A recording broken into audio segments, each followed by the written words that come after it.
Nung minsan po, nanonood din ako ng interview kay Nova Villa. Kilala niya po ba siya? Yung pong matandang artista na minsan o madalas kasama po ni Dolphy. May asawa po pala si Nova Villa. Hindi po artista, pero isang atleta. At kasawiang palad po, itong mister niya, nagkaroon po ng sakit at na-bedridden po siya for 10 years. Tanong po nitong interviewer, saan po kayo humuhugot ng lakas? Ang ganda po nung sagot ni Nova Villa. Ang sabi niya, ang lakas ko nanggagaling sa pagmamahal ko kay Jesus. I have strength, I have grace because of my love for Jesus. Dahil daw po sa pagmamahal niya sa Diyos, binibiyayaan siya ng Diyos ng kailangan niya araw-araw. Nakakayanan po niyang magtrabaho kahit may katandaan na siya. Hindi naman daw po siya talagang big star, sikat na artista. Pero sapat po yung pera na natatanggap niya para pambili ng gamot, pagkain, para meron daw po magamit yung kanyang asawa na may sakit. Alam niyo po, kung mapapanood niyo yung interview ni Nova Villa, makikita niyo, napaka-sweet niya sa kanyang asawa. Kahit na hindi daw po ito makagalaw, nandun lang dun sa kama. Pag daw wala siya, tinatawagan niya, kinukumusta niya. Pagka-uwi niya, sinasamahan niya, hinahalikan niya, kinakausap niya. Paano po naging napaka-simple, napaka-humble, napakabait nitong artistang ito? Ito daw po ay dahil binigay niyang buong-buo ang kanyang sarili kay Jesus. See, we are transformed by our love. Kaya nga ang dapat love at first sight mo ang Diyos. Amen? Dahil kung mahal na mahal mo ang Diyos, makakamukha mo ang isip, ang ugali, ang kilos ng Diyos. But secondly, it is good to reflect also, ano ang minamahal mo? Ang tanong hindi lang yung kung sinong minamahal mo. Mas mahalagang itanong yan, pagnilayan. Ano ang aking minamahal ngayon?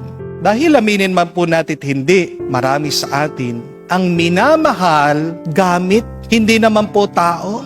Baliktad tayo eh. Buti pa yung gamit, iniibig natin. Pero yung mga tao, ginagamit natin. Di po ba? Paano mo alam kung ano ang iyong minamahal? Suriin niyo po, tignan niyo. Malalaman mo ano ang iyong minamahal base dun sa oras na pinagkakaloob mo dyan. Dahil kung saan mo binibigay ang iyong oras, malamang sa malamang, yan ang iyong minamahal. Kung mas madami ang oras na binibigay mo sa pagsusugal kesa sa iyong pamilya, mas mahal mo ang sugalan. Kung inuubos mo ang iyong oras at panahon sa pagkikipag-tsismisan kesa sa trabaho, mas love mo ang tsismisan. Remember, the greatest gift that we can give to other people is time. Time is gold. Because when time is lost, you can never return it.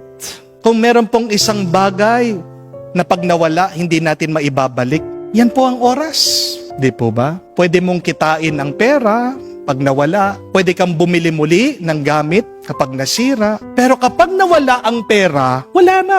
Hindi mo na maibabalik yan. Time gone is time wasted. Kaya magandang itanong, anong pinag-uukulan ko sa aking oras at panahon? May nakakalungkot pong balita na panood ko lang. Isang 13 anyos na batang lalaki, nakapatay ng 8 years old. Nakakakilabot po, no? At nung ini-interview po, tinatanong itong teenager, bakit niya nagawa yun? Alam niyo po ang sagot niya, kasi palagi daw siyang nakakapanood sa internet, yung malalaswa, yung bastos. Gusto daw po niyang gayahin yung kanyang napapanood. Tingnan niyo po ang epekto ng cellphone, social media, internet sa atin. Nawawalan na po tayo ng pagkatao. Dahil po sa mga gadget, nagiging robotic tayo. Nawawala na tayo ng puso. Di po ba?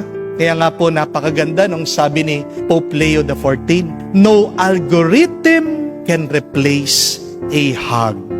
Bandang huli, hahanap at hahanapin pa rin natin ang yakap ng ating mga kapwa. Ano na bang nangyayari sa atin? What have we become? We must remember what really matters most is not what we are holding onto our hands. What really matters most is what we hold inside of our hearts. Wala naman yan sa iyong hawak eh. Ang pinakamahalaga, kung ano ang hawak, nakatago sa iyong kalooban. Kaya nga po, nung pinanganak tayo, nung baby tayo, wala naman tayong hawak, di po ba?